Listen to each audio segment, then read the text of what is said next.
सर्वांना हरिओम.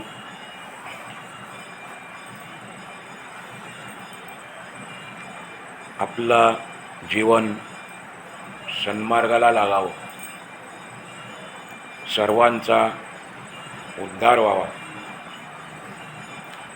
सर्वांना मोक्षप्राप्ती व्हावी यासाठी सर्व संतांचा प्रयत्न असतो. सर्वच संत महात्मे आटोकाट प्रयत्न करतात, परंतु जर या साधू संतांवर विश्वास असेल, संत महात्म्यांवरती श्रद्धा असेल, भगवंताप्रती दृढ भाव असेल, तर आपल्याला उद्धार करून घेता येतो. कारण काही माणसं या जगात अशी आहेत की त्यांना साधू संत महात्मे देव यांची नावं घेतली तरी पण मस्तकात तिरीक जाते, तिरस्कार करतात ते. आणि अशा लोकांना माऊलींनी एक विशिष्ट नाव दिलेलं आहे.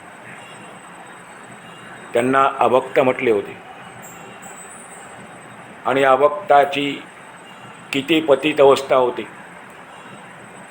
तो दैवत कसा होतो, याचं चिंतन, याचा अभ्यास आपण मागच्या भागात केला.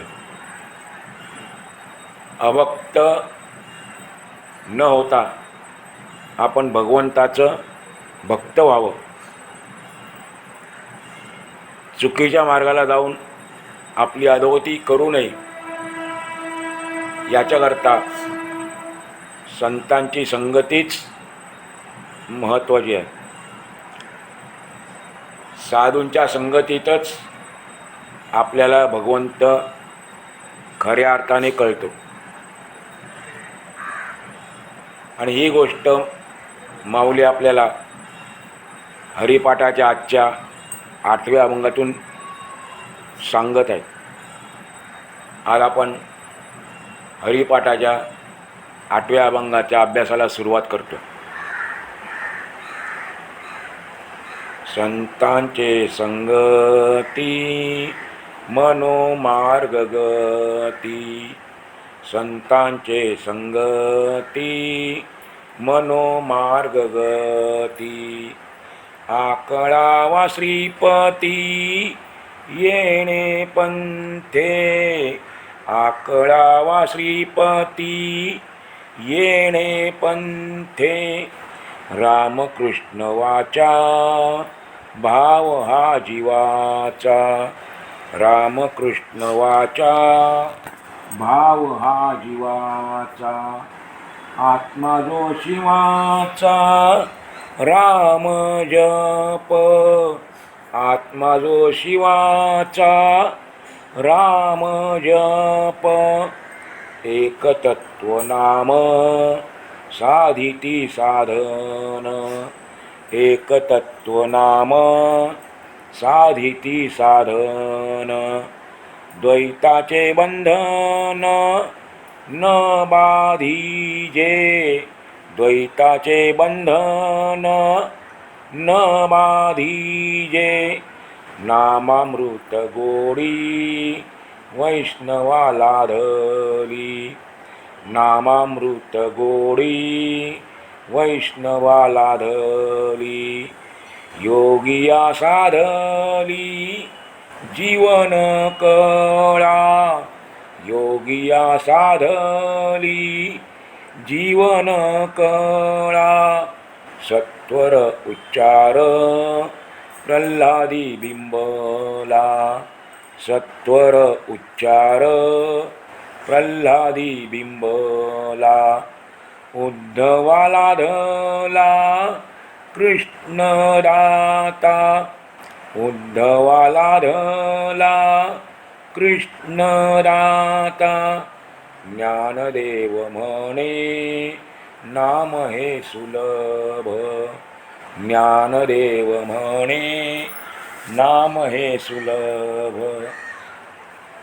सर्वत्र दुर्लभ विरळा जाणे, सर्वत्र दुर्लभ विरळा जाणे, हरिमुखे म्हणा, हरिमुखे म्हणा, हरिमुखे म्हणा, हरिमुखे म्हणा, पुण्याची गणना कोण करी, पुण्याची गणना कोण करी, हरिमुखे म्हणा, हरिमुखे म्हणा, हरिमुखे म्हणा, हरिमुखे म्हणा.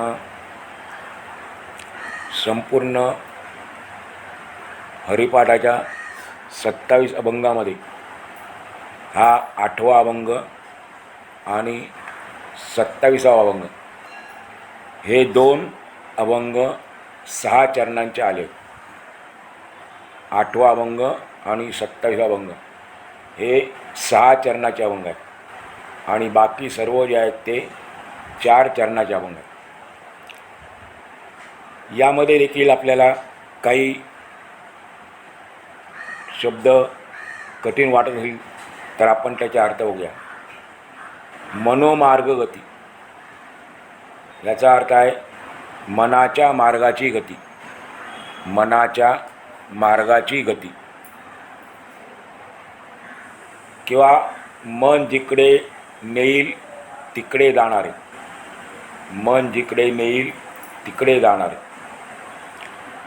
आकळावा, आकळावा म्हणजे जाणून घ्यावा, आकळा म्हणजे जाणून घ्यावा. आ काढला तर अर्थ समजेल, कळावा, जाणून घ्यावा. श्रीपती, भगवंताची अनेक नावं आहेत त्यापैकी एक नाव आहे श्रीपती.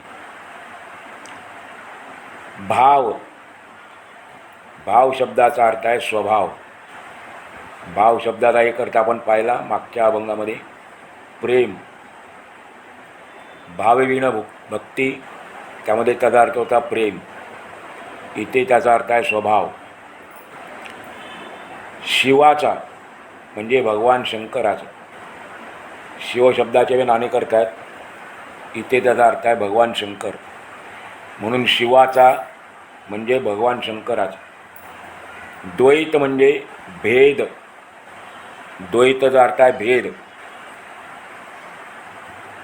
नामामृत म्हणजे नामरूपी अमृत, नामरूपी अमृत. किंवा दुसरा होतो नाम हेच अमृत. सामासिक शब्द आहे.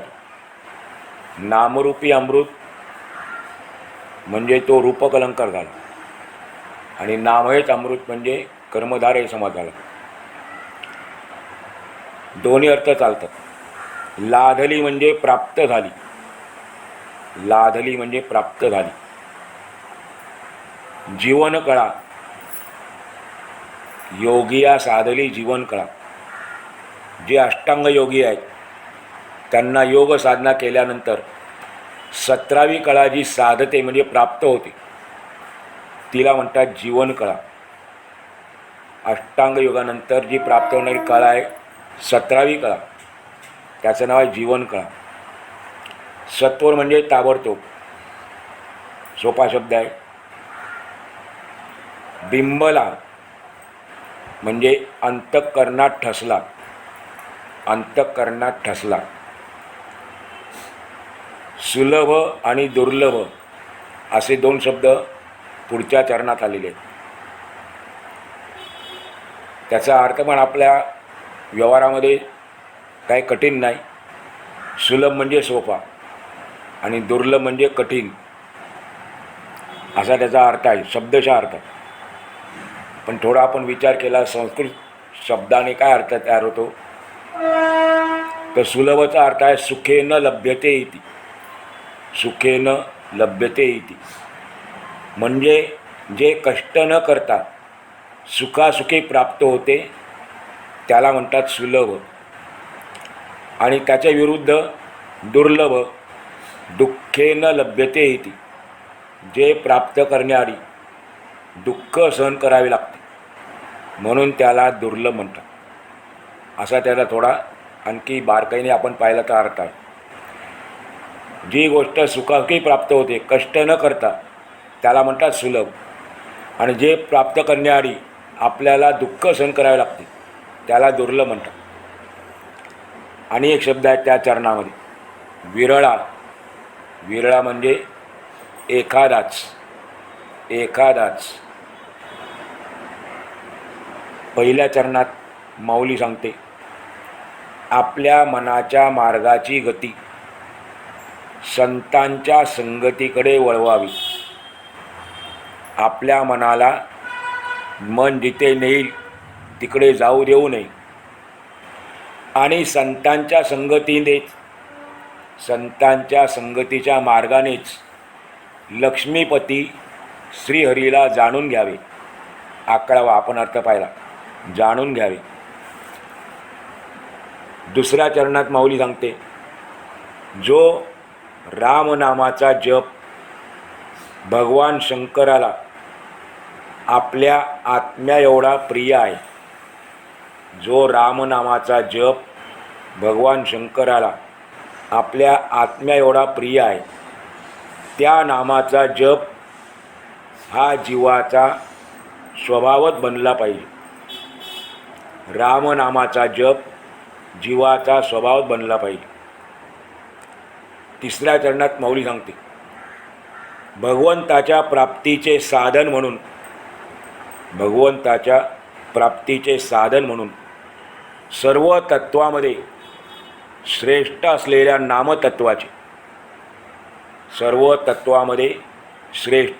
नामतत्वाचे निष्ठेने अनुसरण करतात. त्यांना जीवात्मा आणि परमात्मा, द्वैत म्हणजे काय ते सांगितले. ते जीवात्मा आणि परमात्मा वेगळा आहे अशा प्रकारच्या भेदाची बाधा मुळीच होत नाही.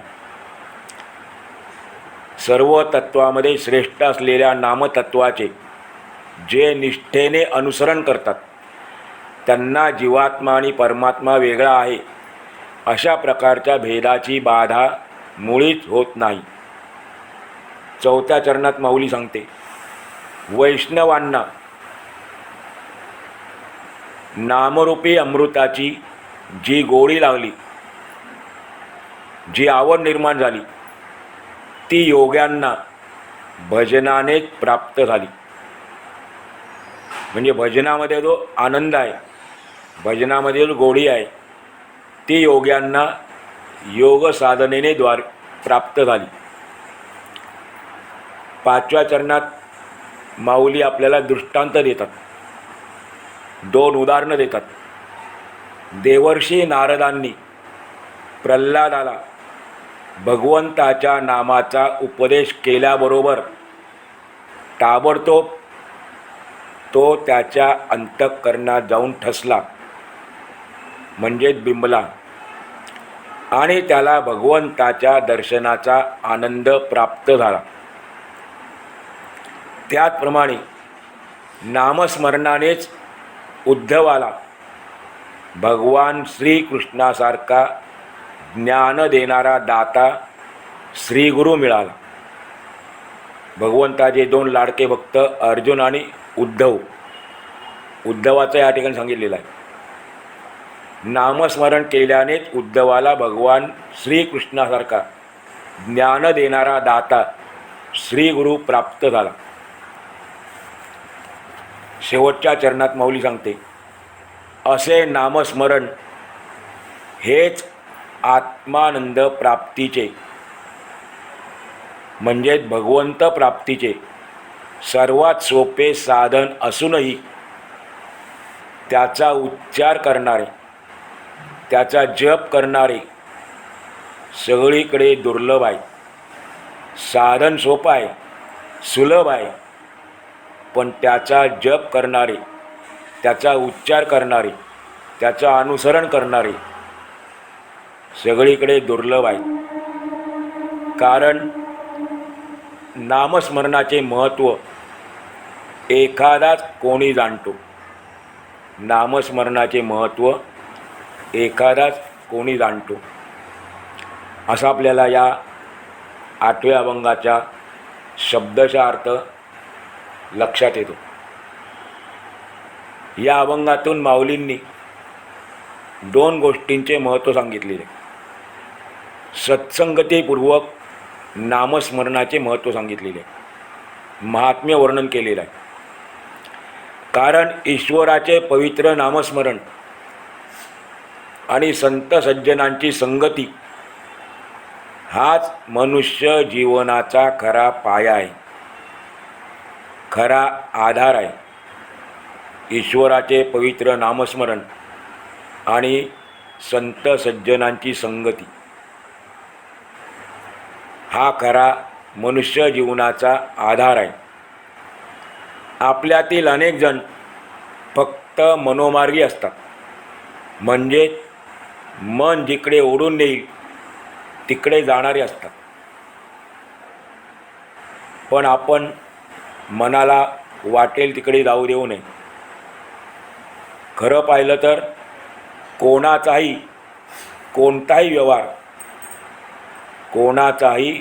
कोणताही व्यवहार मना वाचून होत नाही. सर्वांना याचा अनुभव आहे. आपल्या सर्व इंद्रियांचे व्यवहार मनाच्या अधीन आहेत, म्हणून त्याला अंतःकरण असे म्हणतात. मन दिसत नाही, पण बाकीचे इंद्रिय दिसतात. मन आपल्या आतमध्ये आहे, इंद्रियांना करण म्हटलेलं आहे. आणि मन देखील असं एक इंद्रियच आहे.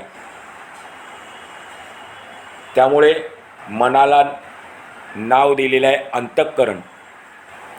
पंचकर्मेंद्रिये, पंचज्ञानेंद्रिये, 10 इंद्रिये आणि 11वं मन असं आपल्या शरीरामध्ये या ठिकाणी आपल्याला पाहायला मिळेल. तर पंचज्ञानेंद्रिय आणि पंचकर्मेंद्रिय हे 10 इंद्रिय आहेत. रथाचे घोडे आहेत. हे 10 काय आहेत?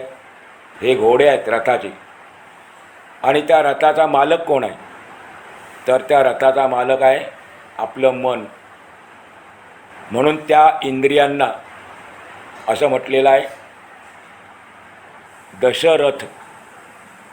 10 घोडे असलेला जो रथ आहे तो रथ म्हणजे आपलं शरीर आहे. आणि त्याच्यावर सत्ता घालवणारा, त्या रथाला योग्य किंवा अयोग्य दिशेकडे नेणारं आपलं मन आहे. म्हणून मन हे सर्व बाह्य इंद्रियांचे प्रेरक आहे किंवा नियामक आहे. ही सर्व इंद्रिये आपल्या मनाला सहाय्यक आहेत, मदत करणारी आहेत. जीवाचे गमनही, आपल्या आतमध्ये असलेला जो जीव आहे त्या जीवाचे गमनही सर्व प्रकारे मनोमार्गानेच होत असते. पण या जीवाचे गमन होते ते शब्द, स्पर्श, रूप, रस आणि गंध या पंचविषयांकडे झालेले दिसून येते. जीवाचे गमन कुठल्या दिशेने होते? या पंचविषयांच्या दिशेने होते. आणि मग एकदा या पंचविषयाच्या नादी लागला की मग त्याची अवस्था किती कारुण्यपूर्वक होते याचं वर्णन संत तुकाराम महाराज करतात. विषय ओढी भुलले जीव, आता यांची कोण करील कीव. नुपजे नारायणी भाव, पावोनी ठाव नरदेह. तुकाराम महाराज म्हणतात की हे सर्व जीव विषयाच्या ओढीने भुलले आहेत आणि प्रत्येक विषय जो आहे तो जीवाला अधोकडीकडे घेऊन जाणार आहे. पण या जीवाला त्याची काही फिकीर नाही, संतांना फिकीर आहे. म्हणून ते म्हणतात की या विषयोडी भुललेल्या जीवाची आता कोण कीव करणार. त्या जीवाच्या मनामध्ये कधी नारायणाबद्दल भाव निर्माण होत नाही, प्रेम निर्माण होत नाही. पावोनी ठाव नरदेह, नरदेह मिळूनही जीवाची धाव श्रीपतीकडे फारच क्वचित दिसून येते, म्हणजे भगवंताकडे दिसून येते. या ठिकाणी भगवंताकरता शब्द वापरलेला आहे श्रीपती, त्याचा उल्लेख केला. नरदेह मिळाल्यानंतर देखील जीवाची धाव श्रीपतीकडे फारच क्वचित दिसून येते. वास्तविक पाहायला गेलं तर श्रीपती आकळण्यात म्हणजे श्रीपतीला जाणून घेण्यातच जीवाचे खरे सुख आणि खरा आनंद आहे. पण संपूर्ण जग श्रीपती म्हणजे स्त्रीचा पती अर्थात भगवंताला सोडून केवळ श्री म्हणजे लक्ष्मीला आकळण्याच्या प्रयत्नातच अखंड घडून गेलेले दिसते. संपूर्ण जग श्रीपतीची भक्ती नाही करत, स्त्रीची भक्ती करतो, लक्ष्मीची भक्ती करतो. लक्ष्मीकांत लक्ष्मीपती जो आहे त्याची भक्ती करत नाही.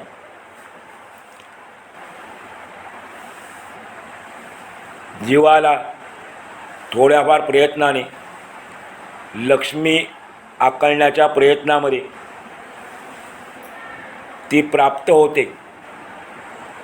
लक्ष्मीच्या मागे लागल्यानंतर ती प्राप्त होते, पण पूर्णपणे प्राप्त होत नाही. आणि प्राप्त झाल्या की वाटली तरी पण ती सुखप्रद होत नाही. ती जीवाला पूर्ण सुख देऊ शकत नाही. कारण जेथे श्रीपती आहे तेथेच श्री अखंड असते. श्रीपतीला सोडून श्री प्राप्त करणे म्हणजे मूर्खपणाच आहे. श्रीपतीशिवाय लक्ष्मी आपल्याला प्राप्त झाली तर ती दुःख देणारी असते. एवढं सोपं साधं तत्त्व आहे. पत्नीला वेगळं आमंत्रण याची आवश्यकता नसते एखाद्या कार्यासाठी.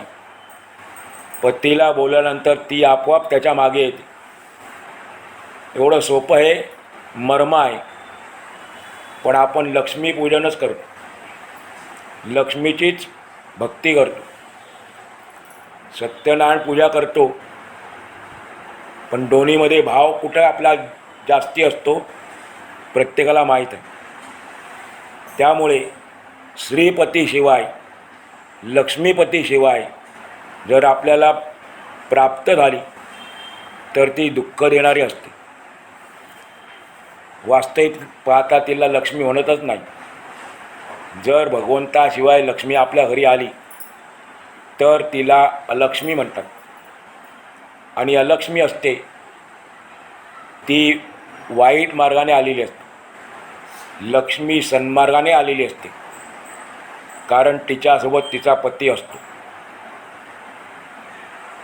आणि म्हणून भगवंताच्या नावापैकी या ठिकाणी श्रीपतीचाच उल्लेख केलेला आहे. असा भगवंत केवळ श्रीपतीच नाही आहे, तर तो सर्वांचा पती आहे. कसा? तो यज्ञाचा पती आहे, प्रजेचा पती आहे, बुद्धीचा पती आहे, त्रैलोक्याचा पती आहे. अंधक, वृष्णी आणि सात्वत या वंशातील यादवांचा तो पती आहे. भगवान कृष्णाचा यादव वंश, त्यामध्ये देखील 3 वेगळे वंश होते. अंधक, वृष्णी आणि सात्वत या वंशातील यादवांचा पती आहे. असा भगवंत केवळ श्रीपतीच नाही, तर तो सर्वांचा पती आहे. बुद्धिमान माणसे स्त्रीपेक्षा श्रीपतीला आकलण्यासाठीच सर्व प्रकारे प्रयत्न करीत असतात. ज्यांनी हे महत्त्व आपल्या जीवनात जाणून घेतलं, श्रीपतीच्या प्राप्तीशिवाय आपली जीवनाची सार्थकता नाही, ते स्त्रीच्या मागे लागत नाहीत. स्त्रीपेक्षा श्रीपतीला आकलण्यासाठी सर्व प्रकारे प्रयत्न करीत असतात. पण मनोमार्गाने जाणारे विषयांच्या संगतीत अडकलेले असतात आणि तिथे गेल्यानंतर त्यांची अपरिमित हानी झालेली दिसून येते. म्हणून आपण श्रीपतीला आकलण्यासाठीच प्रयत्न केले पाहिजे. श्रीपतीला आकलण्यासाठीच आपण प्रयत्न केले पाहिजे. मग श्रीपतीला आकलन करून घेण्याआधी, जाणून घेण्याआधी विषयासक्त मन उपयोगी नाही. आपलं मन कसं पाहिजे? परिशुद्ध पाहिजे, विशुद्ध असले पाहिजे. कारण चित्त शुद्ध असेल तरच त्यात भक्ती, भाव, प्रेम या गोष्टी उत्पन्न होतील. शुद्ध चित्तामध्येच आपल्या मनात भक्ती निर्माण होईल, भगवंताबद्दल भाव निर्माण होईल. कारण निर्मळता हीच मनाच्या एकाग्रतेचे महत्त्वाचे कारण आहे. निर्मळता हीच मनाच्या एकाग्रतेचे महत्त्वाचे कारण आहे. चंचलता, एकाग्रतेच्या विरुद्ध आहे चंचलता, आणि चंचलता हेच सर्व दुःखांचे बीज आहे. ज्याचं मन एकाग्र आहे तो सर्वात सुखी आहे. ज्याचं मन चंचल आहे तो दुःखी आहे. कारण चंचलता हे सर्व दुःखांचे बीज आहे. मनाची चंचलता नष्ट होऊन त्यामध्ये भक्तिभाव उत्पन्न होणे आणि त्याद्वारे श्रीपतीला आकलणे, यासाठी संत संगती एकमेव कारण. यासाठी आपल्याला संत संगती केली पाहिजे. सर्वांना अनुभव येतो आपल्या मनाचा किती चंचल आहे ते. आणि चंचल असल्या कारणाने आपल्याला जी दुःख होतात ती या एका कारणामुळेच होतात. जर ती चंचलता नष्ट झाली आणि भक्तिभाव निर्माण झाला तर आपल्याला दुःख होणारच नाही. पण त्यासाठी आपल्याला भगवंताला जाणून घेण्यासाठी आणि चंचलता नष्ट करण्यासाठी सत्संगतीच करावी लागेल. साधूंच्या, संतांच्या सहवासातच राहायला लागेल. अनेक ठिकाणी सर्व संतांनी सत्संगतीचं महत्त्व सांगितलेलं आहे. माऊली देखील आपल्याला या अभंगाच्या पहिल्या चरणातून हेच सांगत आहे. अजूनही बराच विशेष महत्त्वाचा भाग आपल्याला त्याचा अभ्यास करायचा आहे. आज आपण या ठिकाणी आजचा भाग पूर्ण करू.